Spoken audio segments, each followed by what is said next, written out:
Good afternoon. Thank you for joining us. This is Nigeria Now on Equa Television International. And we thank God because today is a fresh day, and then we're looking at issues in Nigeria where we're doing well, where we're lagging behind. And then, surprisingly, we're counting down to handing over. We're just barely 4 days to round up this regime, that when it started, people were asking, will these 8 years come and go? But we're just counting 4 days, out of those long 8 years, on a stretch. And then people are saying, well, kudos to this government, they do well, they did well in infrastructure, education, commerce, and so on and so forth. And some people are saying, no, the government, they do well. The issue of security and the rest. These are Nigerians that are talking, it depends from where you're talking from. And then today we will just want to look at, what the president is saying, when he leaves the office, why he did what he did, but we'll do this show together, so just stick to us. And in the studio, I have Joyce Jakada, which we always do this together. How are you, Joyce? My pleasure. I'm doing very well. Good afternoon, Samusluma. Pleasant afternoon to our viewers out there. Yeah, the president is giving reasons why he appoints some people. He's giving reasons why he takes some certain decisions, like the closing of the border. He talked why he appointed women, particularly to head the finance ministry, and then where he did well in the issue of infrastructure, and that's some of the reasons why he asked the National Assembly to approve some loans. The Nigerians are crying, are saying, why these loans, and 4 days to go.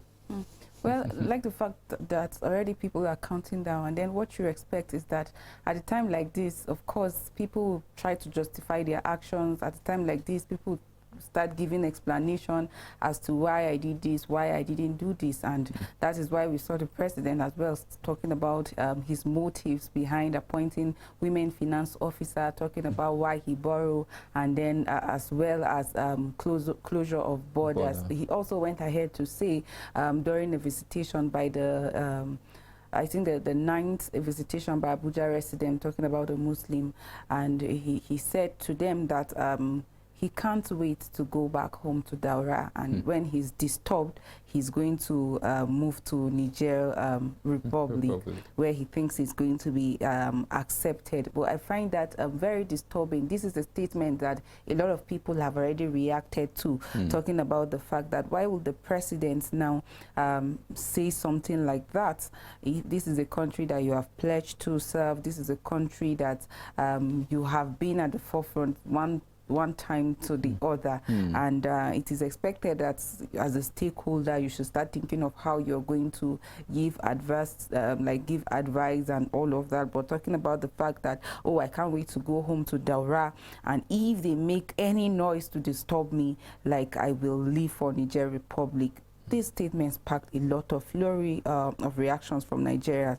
It is being interpreted by many to show that, oh, that means the president never had interest in all the issues that is going on in the country. No wonder is saying, oh, I can't wait to leave, even though he has the right to movement to be wherever he is or where he wants to be. Some people are alleging that, oh, it shows disinterest in the country's current state of insecurity, in the current state of the economic decline and the widespread of corruption.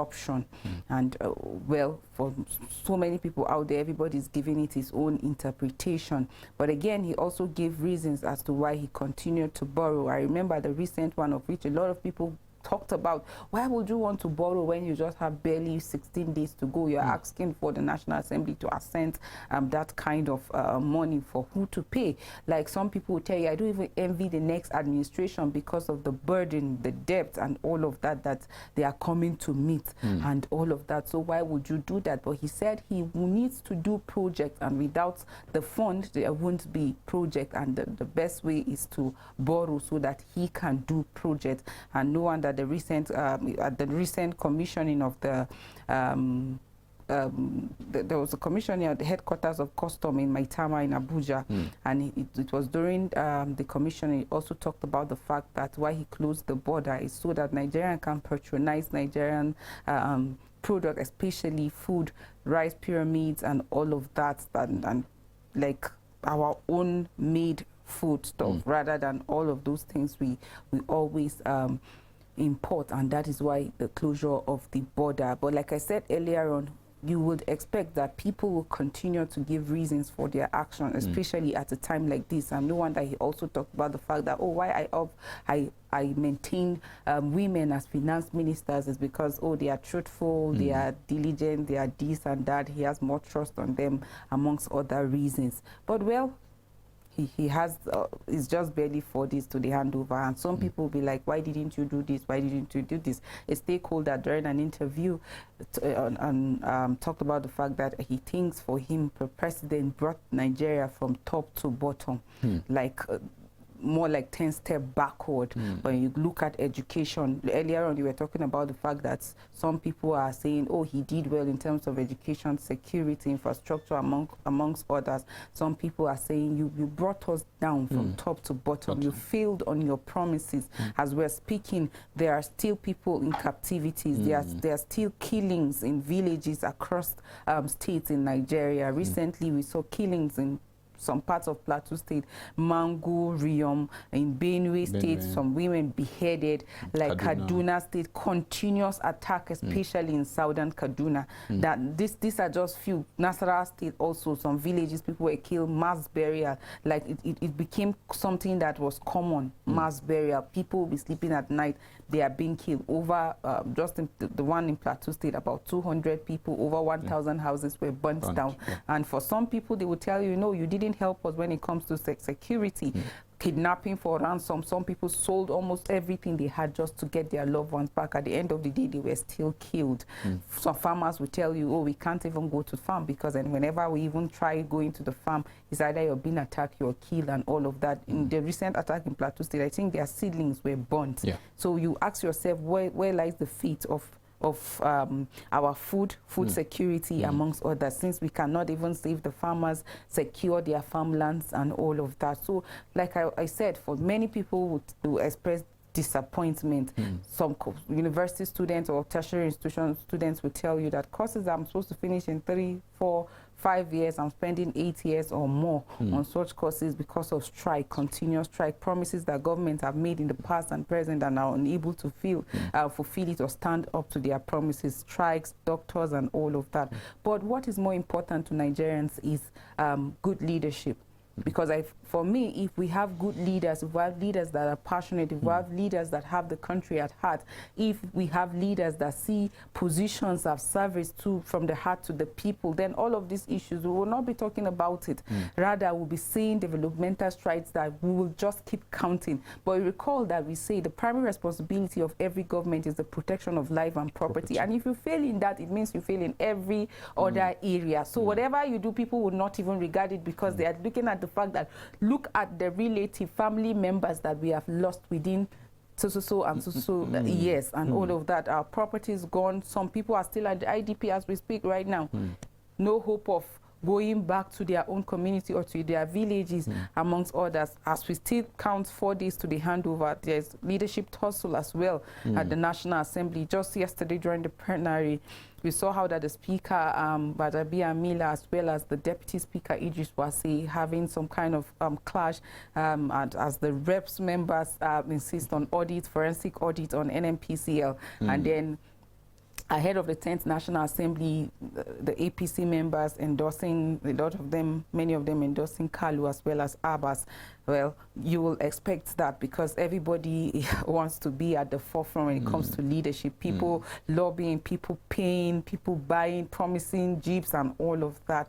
You will expect that right now as we speak, some governors are already asking all appointees, political appointees, to leave office, one of which is that of the Lagos State. Sanwo-Olu asking all political appointees to leave office, that of Kanu. We saw how that he's trying to hand over some documents to the governor-elect. Some people are preparing for May 29th. Some are happy, some are expressing doubt, some are not happy with the whole thing going by the elections and how the turnout and all of that. But well, we look forward to that. But what matters to Nigerians the most is good leadership, leadership that is from the heart to the people. And you recall we said after the election, if the process that brought you to power is not excellent, then what should the people expect? And no wonder some people are already expressing dismay, worried, concerned that where lies our faith in the next 4-8 years? If the process that brought this person is not excellent, how do you expect him to serve you? Because he knows he didn't win that position. So we look forward to a better Nigeria. I'm talking about that, you know, tribunal, you know, are concluding August 8. You know, the presidential tribunal concluding August 8, and then people are saying why that, but I think you know, every tribunal have a specific time limit that they have to sit and then conclude, and the main thing I think we should look forward to the final conclusion, you know, and then embrace whatever results that that will probably come in, you know, during that time. And then, like you rightly said, when people are saying, yes, you do well here, you didn't do well here, and then some people attacking each other, you know, based on the office they are holding. Like somebody like is saying today, like, why will KM, which is a Minister of State Labor, talking as if he's the Minister of Communication during the government, you know, and leaving his own responsibility. That's one Nigeria saying that, because he just feel like everything that the government is doing, like you rightly said, you know, everybody would like to defend himself, say reasons why they do and undo certain things. And we feel, well, Nigerians look forward to this handing over, which May 29 we'll be talking a new government, and then with a new challenge, you know, because you look at the educational sector, you look at the judiciary, you look at even the legislature, you know, that we are talking about the tussle now, that, you know, everybody portraying himself, this person wants this position, and then you see them going back and forth. Now is the ruling party that are trying to do their calculation, and then at the end of the day we will see who will emerge. But our prayer is that at the end of the day, let them not be just rubber stamp assembly, whereby anything that comes from the executive will just be yes sir, yes sir, yes sir, because they are representative of the people. Anything that is anti-people, then they should stand by it and reject. Now, finally, UK stopping students, you know, studying in their country, you know, to come with their families. Well, we started this conversation on Monday about the expected outcome of the new immigration policy by the UK government, and it is their country. They have every right to come up with whatever policy they deem fit. People were expressing fear. Oh, what if, what happens, what's the fate of Nigerian students and other foreign students if this policy is being announced, and how is it going to be? But well, on Tuesday, the UK government have finally authenticated that particular policy, saying that no foreign student, like foreign students are being barred from bringing their families. And you recall that one of the issues that came up with this policy is the fact that UK had about 1 million immigrants, and is constituting like it's a burden for the nation, and that is why they thought of bringing down this number. And you will recall that a lot of foreign students, when they go, they take their relatives along. Their relatives piggyback on their visa to move to the UK. And I recall recently during an interview with BBC talking about MD Tiamiyu.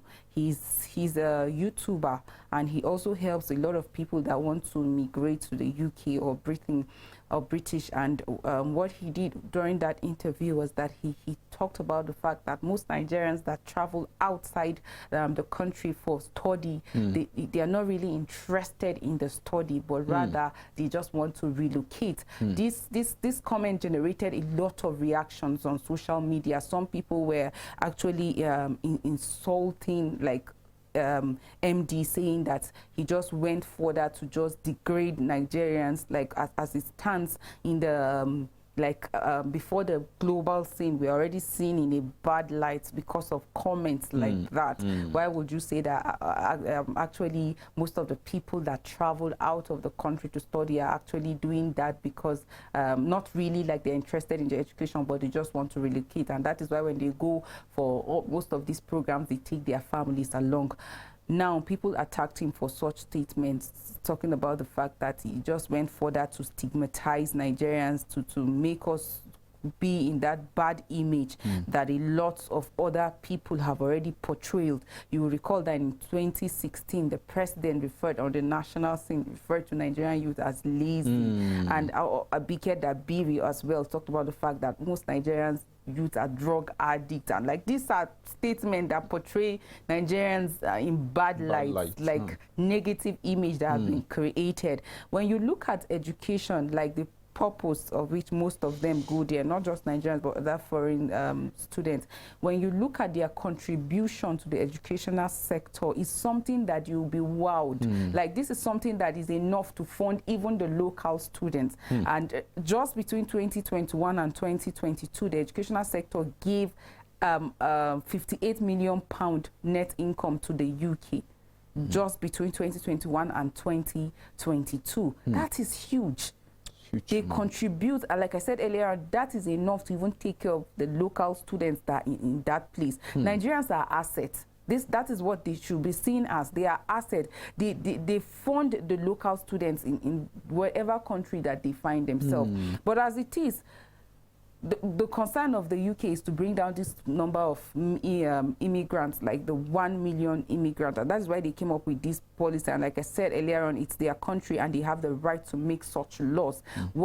What role do we have to play as a nation? Like I said on Monday, I'll still repeat myself. Can we make our own educational system working so that we can also have other students coming and contributing to our educational system that will be enough for us to even fund the local students right here? If our educational system is attractive, if it is working, then we would not need to go anywhere. Today we are talking about going out to study. When you go up online, you see different countries with forms online for people to go out there and study. Why? Because of the contribution to the educational system. They know that, and that is why they always make it attractive. But when you come down to Nigeria, what do you see? In a year, you have strike like 2-3 times. You go to school to study a 4-year course, you don't know when you're finished. You cannot even predict, even though it's a 4-year course, but you can't say that in the next 2, 3, 4 years, I'm going to be done with this course. Every day, lecturers are going on strike because of unpaid allowances or some agreements that have not been fulfilled. What about the structure? What has changed? People have upgraded, but we keep seeing the same for 10, 20 years. You're using the same format. So a lot needs to be done to make our educational system attractive, to make Nigerians stay back and study here. But if we continue on these circles of strike, not improving the structure and all of that, then we keep contributing as it is now from January, as far as the UK is concerned. With this new law, the postgraduate students cannot go with their families except for limited cases, especially those that are studying PhD, that PhD level, that are skilled. Maybe those can be those set of people or category can be considered. But every other category, you won't be allowed to take your relative, to make your relative piggyback or your visa to move or to relocate abroad. So, like the likes of MD, the YouTuber, said that a lot of people just bank on the educational visa just to relocate. Well, I just hope that we don't continue to portray our country and our citizens in bad image. It's not going to affect just what you say, sometimes people should think of the consequences. It's not going to be about the people you're talking, but even you yourself, you won't be trusted because you have given reasons for that. So you too, you're also portraying yourself in that bad light you're sharing. Yeah. Nigerians continue to suffer cut across different countries because of some of these images that they have been portrayed to be. But our own part, we also have a role to play by being of good conduct. Recently, it was Shehu Kuti that was held in detention for about 8 days. He was just released yesterday because of the video that went viral showed how he harassed a police officer. So if we continue on that light, our image is being portrayed as negative. So we must be civic in our own conduct, and our own officers and every stakeholder should also be responsible. If we are, then we'll change the narrative and we'll also be respected at the international scene. I agree with you, Joyce, because you talked about the deficit that we are having when you talk about leaders, good leaders for that matter. And that's what we need, because if you have a good leadership, you know, that will put everything in place, definitely you know that, you know, the followers will follow, and then everything will be okay for all Nigerians to enjoy. Look at it, just 9 months. In 9 months, Nigerians spent 1.38 billion US dollars, you know, to study abroad generally. So calculate that money, you know, in the today. How much are ASU asking for?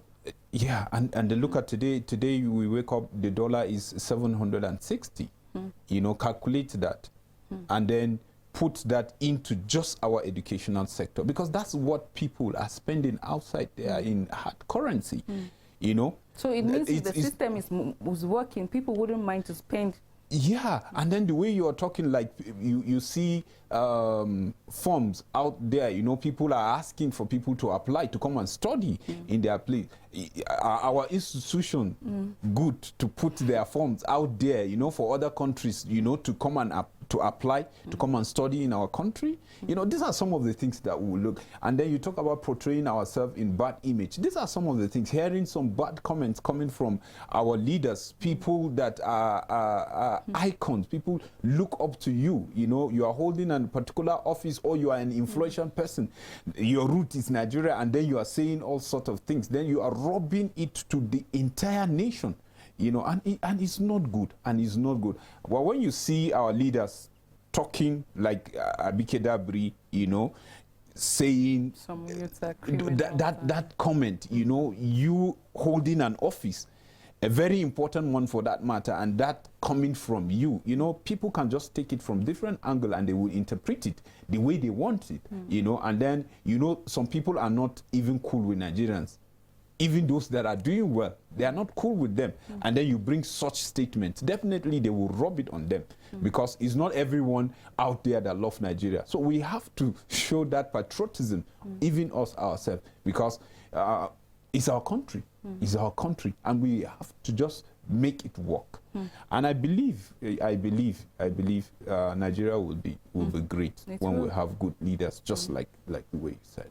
I think that's the much we can take for Always today. Pleasure, you know, Joyce, thank you so much for doing this Always with me. a pleasure. Yeah, and for the viewer out there, we really appreciate you for giving us your time for us to do this together. Let's do it tomorrow, same station, same time. Thank you, and bye-bye.